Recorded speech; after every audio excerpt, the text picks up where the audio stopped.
to achieve the state of enlightenment, as if it were something that you can add to yourself, or something that will suddenly transform you into miraculous being, which you already are.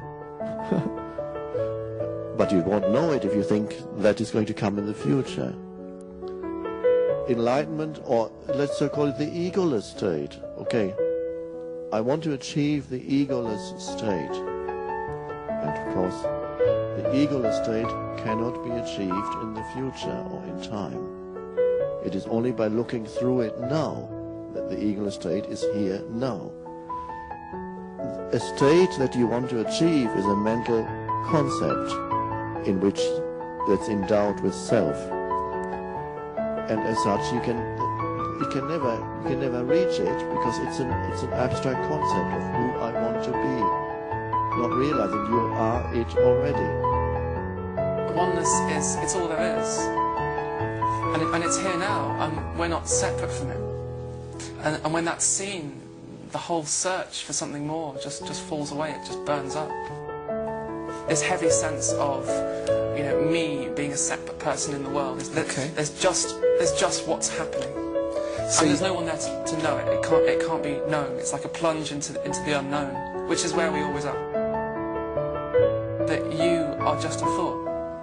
Your whole past and future, it's just a thought arising now. There is no I who could be enlightened or not. There's only this, there's only what's happened. No, anything can arise. You know, thoughts can happen, sounds can happen, smells can happen, feelings in the body can happen. But there's no sense that any of it is mine.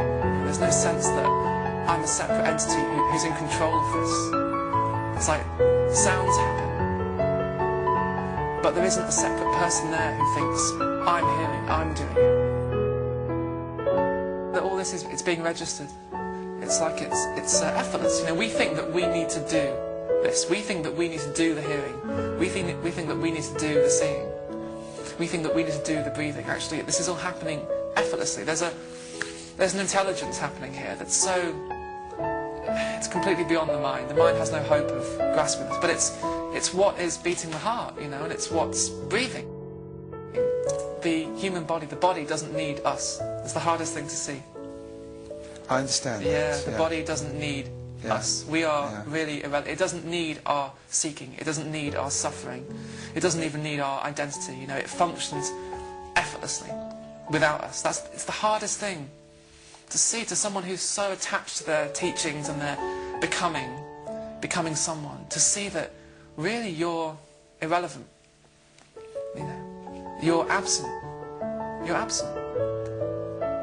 And yet, it's not a dead, cold, detached absence. It's a very alive, very full absence that's full with everything that's happening. It's very alive. Actually, that absence is absolute presence. This has always been here. It's not actually a different reference point. You know, I always say that. I say, you know, babies see this. You know, newborn babies see this. That there's just what's happening. Yeah. There's no one there who sits around and goes, I feel connected, I feel at one. No, there's just the spontaneity of what's happening. And as adults, we seem to move so far away from that spontaneity, that sense of aliveness, that simplicity, in our search to be someone in the world. And you know, we become very separate, very, very heavy. You know, very heavy, and we just miss this. We miss what's happening because we're too busy looking for something more, and it's always for me. So really, you can't be present. It's not something that you can do, but it's there, even in the absence of you. There's only presence, and it's not something that we have, so we can't lose it, and everything is happening within that. So even all the seeking and the spacing out and the suffering is already happening in the most perfect present. It's what holds everything. It's like everything is already embraced. Oneness is already embracing everything. And it denies nothing, it resists nothing. It even allows the most intense suffering to play itself out. You know, it's not to be found through as an escape from suffering. It's right at the heart of suffering. And it's like right at the heart of the most intense suffering. It can be seen. that there's nobody there who suffers. I've done this seeking thing. You know, I asked every question known to man. I really did. And I mean, I think the point is I never found the answers. You know, well, I did. I found answers, and then the seeking would start again. It did reach a point of such intensity. I became, my whole identity was that I was a spiritual seeker. That was me. So I changed my old identity, you know, for a new identity. Yeah. What I couldn't see then, you see, it was just as much of an identity as ever. You know, the spiritual seeker. I'm the spiritual seeker. It's still an identity. It's still something to cling to. There seemed to be this incessant movement into a future. You know, it was this constant looking for something that I thought I'd lost. And I see it so clearly now. As long as there was a person there looking for awakening, there was a separate person there. You know, and that's what I couldn't seem to shake off. You know, and however much I tried, I couldn't get rid of me. I couldn't get rid of the separate me. You know, and at one point, it was seen. It was even seen that I couldn't awaken.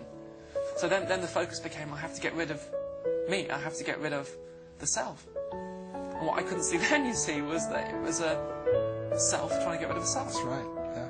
There's these vicious circles of thought, you know, and it got more and more subtle, actually. It got more and more subtle. The seeking went on in more and more subtle ways. As the seeking was seen through in that way, it carried on.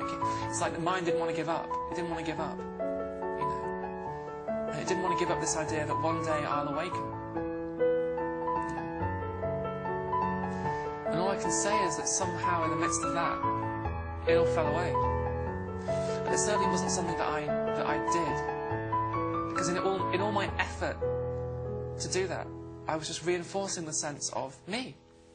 All my life, all the seeking, I thought the despair was a block. I had to overcome the despair before I could awaken. Yeah. What was seen as this was already the case, right at the heart of life, right at the heart of what I took to be my life. It was seen that it wasn't mine at all. You know, no matter what was happening in my life, there was that freedom there that could never leave, because it wasn't something that I had. It was something that was there, and it has nothing to do with me. And yet, you see, that's what you were saying. It's like it just sits there. The going just sits there and allows the seeking to play itself out. You see, throughout all my seeking and suffering, there had only ever been oneness. It was already here. It was already complete.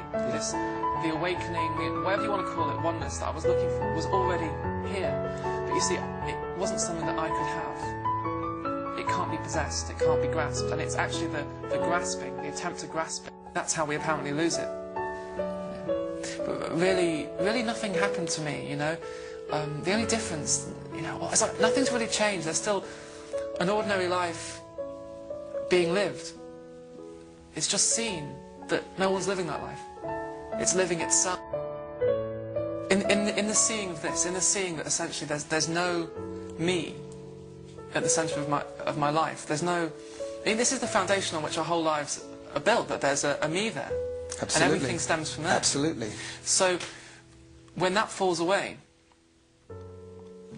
in the clear seeing that there's only oneness, the mind or thought or the personality or whatever you want to call it, there can still be a momentum to that, because all the mind's known is seeking throughout its whole life. Right. So that can come back in. You know, it's almost like the moment you think you're awakened, you're not. You know. The moment you think you're awakened, you're not, because the mind's going to come back in. Because you think you're awakened. You think you're special, you think you're separate. As long as you think you're awakened, there's a you who thinks they're awakened. I get that. Yeah. That's the hardest thing to let go of. You know, there was a time where I thought I was enlightened, you know, and I went around writing about it and telling people about it. And you know, even that was just a belief. It had to be. Even that was still separation. I'm enlightened, you're not. I'm enlightened, you're not. Separation, you know? And there was a superiority with that. There was the sense that I had got something special. You know, even that fell away, because even that isn't real.